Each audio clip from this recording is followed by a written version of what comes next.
আসসালামু আলাইকুম ওরহমতুল্লাহি ওয়াবারাকাতুহ। 1 মিনিট মাদ্রাসা ইউটিউব চ্যানেলে সম্মানিত দিনী ভাই বোনেরা, আমি আশা করি রব্বুল আলামিন আল্লাহ তাআলার অশেষ মেহেরবানিতে এবং দয়াতে আপনারা ভালো আছেন, সুস্থ আছেন। আলহামদুলিল্লাহ। চলছে পবিত্র মহররম মাস। এই মহররম মাসের আগামীকালকে পবিত্র জুমার দিন।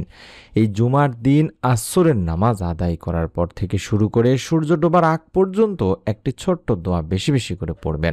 রব্বুল আলামিন আপনার মনের সমস্ত নেক আশাগুলো পূরণ করেই দেবেন ইনশাআল্লাহ। আল্লাহ তাআলা নিজেই বলেছেন যে এই আমলের মাধ্যমে আমি বান্দার মনের নেক আশাগুলো পূরণ করে থাকি। তাই নিয়ম মেনে যদি আমল করেন, আল্লাহ তাআলা আপনাকে নিরাশ করবেন না। তাই মনোযোগ দিয়ে ভিডিওটি সম্পূর্ণ আমলের নিয়তে দেখতে থাকুন। ইসলামের জুমাবার বা শুক্রবার একটি মর্যাদাপূর্ণ দিন। এই প্রসঙ্গে রাসূলুল্লাহ সাল্লাল্লাহু আলাইহি ওয়াসাল্লাম বলেন, দিবসসমূহের মধ্যে জুমার দিন শ্রেষ্ঠ এবং তা আল্লাহর কাছে অধিক সম্মানিত। ইবনে মাজার একটি হাদিস। হাদিসে আরও বর্ণিত হয়েছে যে সূর্য উদিত হওয়ার দিনগুলোর মধ্যে জুমার দিন সর্বোত্তম। এই দিনে আদম আলাইহিসসালামকে সৃষ্টি করা হয়েছে। এদিনে তাকে জান্নাতে প্রবেশ করানো হয়েছে এবং এদিনে তাকে জান্নাত থেকে বের করা হয়েছে। সহিহ মুসলিম শরীফের সহিহ হাদিস। আর হাদিস অনুযায়ী পবিত্র জুমার দিনের আসর সময়টি খুবই গুরুত্বপূর্ণ। এই সময় মুমিনদের জন্য বিশেষ কিছু আমলের কথা বলা আছে হাদিসে। আমলগুলোর মধ্যে রয়েছে দোয়া, জিকির, ইস্তেগফার ইত্যাদি। এছাড়াও আরেকটি আমলের কথা বর্ণিত হয়েছে, সেটি হলো বিশেষ নিয়মে দরুদ পাঠ। অর্থাৎ পবিত্র জুমার দিন আপনি আর যত আমলই করুন না কেন, বেশি বেশি আপনাকে দরুদ পাঠ করতে হবে। আর জুমাবারে একটি সময় দোয়া কবুলের কথাও বলা হয়েছে হাদিসে। হাদিসটি আবু হুরায়রা রাদিয়াল্লাহু তাআলা আনহু থেকে বর্ণনা করা, যেখানে বলেন আল্লাহ রাসূল সাল্লাল্লাহু আলাইহি ওয়াসাল্লাম বলেছেন, জুমার দিনে এমন একটি সময় আছে, সেই সময়টায় যদি কোনো মুসলিম নামাজ আদায়রত অবস্থায় থাকে এবং আল্লাহর কাছে কিছু চায়, আল্লাহ অবশ্যই তার সে চাহিদা বা দোয়া কবুল করবেন। এবং এরপর রাসূল সাল্লাল্লাহু আলাইহি ওয়াসাল্লাম হাত দিয়ে ইশারা করে সময়টির সংক্ষিপ্ততার ইঙ্গিত দেন। বুখারী শরীফের সহিহ একটি হাদিস। আনাস ইবনে মালিক রাদিয়াল্লাহু তাআলা আনহু থেকে বর্ণিত আছে, জুমাবারে এমন একটি সময় আছে যেটাতে বান্দা আল্লাহর কাছে কোনো দোয়া করলে আল্লাহ তাকে তা দিয়ে থাকেন। মুসান্নাফের একটি হাদিস। তাছাড়া জাবির ইবনে আব্দুল্লাহ রাদিয়াল্লাহু তাআলা আনহু থেকে বর্ণিত হাদিসে রাসূল সাল্লাল্লাহু আলাইহি সাল্লাম বলেন, জুমার দিনের 12 ঘন্টার মধ্যে এমন একটি মুহূর্ত রয়েছে, যদি কোনো মুসলিম এই সময়ে আল্লাহর কাছে কিছু প্রার্থনা করে, তাহলে মহান ও সর্বশক্তিমান আল্লাহ তাকে তা দান করেন। এই মুহূর্তটি তোমরা আসরের শেষ সময়ে অনুসন্ধান করো। আবু দাউদ শরীফের হাদিস। আমরা জানি যে আমাদের জেনে রাখাও জরুরি যে আসরের শেষ সময় বলতে সূর্য ডোবার আগ মুহূর্তকে বোঝায়। আব্দুল্লাহ ইবনে সালাম রাদিয়াল্লাহু তাআলা আনহু বর্ণনা করেন, শুক্রবারে আসরের পর থেকে সূর্যাস্ত পর্যন্ত দোয়া কবুল হয় এবং বিখ্যাত সিরাত গ্রন্থে এটি বর্ণিত হয়েছে, জুমার দিন আসরের নামাজ আদায়ের পর দোয়া কবুল হয়, যেটা জাদুল মাওয়াদের বলা হয়েছে দিনী ভাই বোনেরা। তাছাড়া আমরা জানি ইমাম আহমদ রাহমাতুল্লাহি আলাইহি আসরের পর বিশেষভাবে দোয়া কবুল হওয়ার কথা বলেছেন তার বিখ্যাত হাদিস গ্রন্থ তিরমিজি শরীফের 2য় খণ্ডের 360 নম্বর পৃষ্ঠায় তার সবিশেষ কথাটির উল্লেখ আছে। তাই উল্লেখিত নিয়মকানুন ছাড়াও আমাদেরকে পবিত্র জুমার দিনে বেশি বেশি করে দরুদ পাঠ করতে হবে, কারণ দরুদ পাঠের গুরুত্ব অনেক পবিত্র জুমার দিনে। রাসূলুল্লাহ সাল্লাল্লাহু আলাইহি ওয়াসাল্লাম ইরশাদ করেছেন, তোমরা জুমার দিনে আমার উপর বেশি বেশি দরুদ পাঠ করো, কেননা তোমাদের পাঠকৃত দরুদ আমার সামনে পেশ করা হয়। আবু দাউদ শরীফের একটি হাদিস। সুবহানাল্লাহ, সুবহানাল্লাহ। শুধু তাই নয়, হাদিসে কুদসিতেও এসেছে, তোমরা জুমার দিনে বেশি বেশি দরুদ পড়ো, কারণ জিবরাইল আলাইহিস সালাম এইমাত্র আল্লাহ তাআলার বাণী নিয়ে হাজির হলেন। আল্লাহ তাআলা বলেছেন, পৃথিবীতে যখন কোনো মুসলমান আপনার উপর একবার দরুদ পড়ে, আমি তার উপর 10 বার রহমত নাজিল করি এবং আমার সব ফেরেশতা তার জন্য 10 বার ইস্তেগফার করে। এটিও তারগিব শরীফের একটি হাদিস। সুবহানাল্লাহ। তাই আমরা পবিত্র জুমার দিন সারা দিনই বেশি বেশি করে দরুদ পাঠ করব। বিশেষ করে মহররম মাস চলছে দিনী ভাই বোনেরা, যেই মাসকে আল্লাহর মাস বলেছেন বিশ্বনবী সাল্লাল্লাহু আলাইহি ওয়াসাল্লাম। রাসূলুল্লাহ সাল্লাল্লাহু আলাইহি ওয়াসাল্লাম এই মহররম মাসকে শাহরুল্লাহ বলেছেন, অর্থাৎ আল্লাহর মাস বলেছেন। আমাদের সকলেরই জানা কথা যে সকল মাসই হলো আল্লাহরই মাস।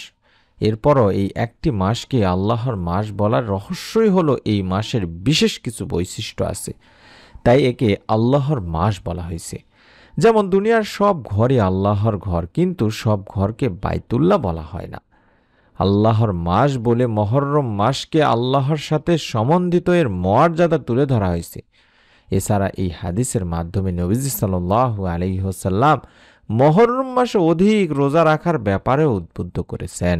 তাই আমরা এই মহররম মাসের পবিত্র জুমার দিন আসরের নামাজ আদায় করে বেশি বেশি করে দরুদ পাঠপূর্বক মনের নেক আশা পূরণের এই ছোট্ট দোয়ার আমলটি করব। কারণ আমরা জানি যে হজরত উমর বিন খাত্তাব রাদিয়াল্লাহু তাআলা আনহু বলেন, নিশ্চয়ই বান্দার দোয়া মুনাজাত আসমান ও জমিনের মাঝখানে ঝোলানো থাকে, তার কোনো কিছুই আল্লাহ পাকের নিকট পৌঁছে না যতক্ষণ না বান্দা তোমার নবীর প্রতি দরুদ পাঠ করবে। তিরমিজি শরীফের একটি হাদিস। তাহলে বুঝতে পারছেন যে দরুদবিহীন দোয়া আল্লাহ তাআলার কাছে পৌঁছাবে না। তাই আমাদের প্রথম কাজ হবে অন্তত 11 বার হোক বা 10 বার হোক বা 3 বার হোক, যে কোনো দরুদ আগে পাঠ করে নিয়ে তারপরে মনের নেক আশা পূরণের পরীক্ষিত প্রমাণিত এই ছোট্ট দোয়াটি কম করে হলেও একবার পাঠ করা। দুনিয়াতে আমলি জীবনযাপনই আল্লাহ তাআলার কাছে সবচেয়ে বেশি প্রিয়। আল্লাহ মানুষকে তার ইবাদতের জন্যই সৃষ্টি করেছেন, আর আমল ও দোয়ার মাধ্যমেই আল্লাহর নৈকট্য অর্জন করা সম্ভব। আল্লাহ সে বান্দাদের সবচেয়ে বেশি ভালোবাসেন যারা তার কাছে চায়, আর যারা চায় না তাদের উপর অসন্তুষ্ট হন। তাই কল্যাণের যে কোনো কিছুই আল্লাহর থেকে চেয়ে নেওয়া যায়। এক্ষেত্রে অবশ্যই ধৈর্য ধরতে হয়। আল্লাহ বান্দার উপযুক্ত সময়ে উপযুক্ত জিনিস দান করে থাকেন। আল্লাহ তাআলা নিজেও বলেন, নিশ্চয় মানুষকে সৃষ্টি করা হয়েছে অস্থির করে।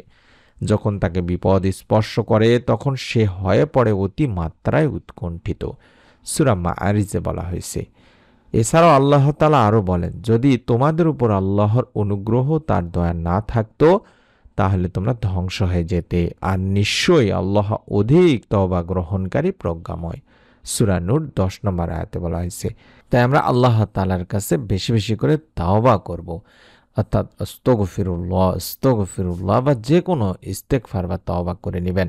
তারপরে মনের নেক আশা পূরণের এই ছোট্ট দোয়াটি দেখে দেখে হলেও পড়বেন। হযরত আব্দুল্লাহ ইবনে রুবাইদ আল আসলামী রাদিয়াল্লাহু তাআলা আনহু তার বাবা থেকে বর্ণনা করেছেন, রাসূল পাক সাল্লাল্লাহু আলাইহি ওয়াসাল্লাম এক ব্যক্তিকে তার দোয়া এভাবে বলতে শোনেন। অর্থাৎ যে ছোট্ট দোয়াটি দেখাচ্ছি, এই দোয়াটি আমরা পড়ব দেখে দেখে হলো। তবে তার আগে যেটা বললাম, দরুদ এবং ইস্তেগফার বেশি বেশি করে পড়ে নেবেন। আল্লাহুম্মা ইন্নী আসআলুকা বিআন্নী আশহাদু আন্নাকা আনতাল্লাহু লা ইলাহা ইল্লা আনতাল আহাদুস সামাদুল্লাযী লাম ইয়ালিদ ওয়া লাম ইউলাদ ওয়া লাম ইয়াকুল লাহু কুফুয়ান আহাদ। এভাবে অন্তত দেখে দেখে পড়বেন। আমি আরও একবার বলে দিচ্ছি, আশা করছি আপনারা এখানে স্ক্রিনশট নিয়ে নেবেন বা ছবি উঠায় নেবেন। আল্লাহুম্মা ইন্নী আসআলুকা বিআন্নী আশহাদু আন্নাকা আনতাল্লাহ লা ইলাহা ইল্লা আনতাল আহাদুস সামাদুল্লাযী লাম ইয়ালিদ ওয়া লাম ইউলাদ ওয়া লাম ইয়াকুল লাহু কুফুয়ান আহাদ। এভাবে পড়বেন। এই দোয়াটিতে আমরা বলছি বা এই দোয়াটির বাংলা অর্থই হচ্ছে, হে আল্লাহ, আমি তোমার কাছে প্রার্থনা করছি আর সাক্ষ্য দিচ্ছি যে তুমি একমাত্র আল্লাহ, তুমি ছাড়া অন্য কোনো মাবুদ নেই। তুমি একক সত্তার স্বয়ং সম্পন্ন, যিনি কাউকে জন্ম দেননি এবং তাকেও কেউ জন্ম দেয়নি, আর তার সমকক্ষ কেউ নেই। রাসূল পাক সাল্লাল্লাহু আলাইহি ওয়াসাল্লাম ওই ব্যক্তির মুখে এই বাক্যগুলো শুনে তখন বললেন, সেই মহান সত্তার শপথ যার হাতে আমার জীবন, নিঃসন্দেহে লোক আল্লাহ তাআলার মহান নামের ইসমে আজম এর ওসিলায় আল্লাহ তাআলারই কাছে প্রার্থনা করেছে। আর যে নামের ওসিলায় দোয়া করা হলে তিনি দোয়া কবুল করেন, এবং যে নামের ওসিলায় প্রার্থনা করা হলে তিনি তাকে তা দান করেন। তিরমিজি ইবনে মাজার একটি হাদিস। আমি আপনাদের কাছে অনুরোধ করব, আপনারা মনের মধ্যে শতভাগ বিশ্বাস নিয়ে যদি আমলটি করেন, রব্বুল আলামিন আপনার দোয়া ফিরাবেন না। বান্দার দোয়া আল্লাহ তাআলা কখনোই ফিরিয়ে দেন না। দোয়া কবুলের অবস্থায় হচ্ছে 3টি। দোয়া কখনোই ব্যথা যায় না। তিনি ভাই বোনেরা, 3 পদ্ধতিতে আল্লাহ তাআলা বান্দার দোয়া কবুল করেন। যখন কোনো মুমিন ব্যক্তির দোয়ায় কোনো পাপ থাকে না, আত্মীয়তার সম্পর্ক ছিন্ন করার কোনো বিষয় থাকে না, তাহলে আল্লাহ তাআলা ৩ পদ্ধতির যে কোনো এক পদ্ধতিতে তার দোয়া কবুল করেন। আর সে ৩টি পদ্ধতি হলো, ১ নম্বর, সে যে দোয়া করেছে হুবহু তা কবুল করে দুনিয়াতে তাকে তা দিয়ে দেন। অর্থাৎ আপনি যা চাইলেন তার সঙ্গে সঙ্গে আল্লাহ তাআলা বললেন অবশ্যই হ্যাঁ আমি তাকে তা দিয়ে দিলাম।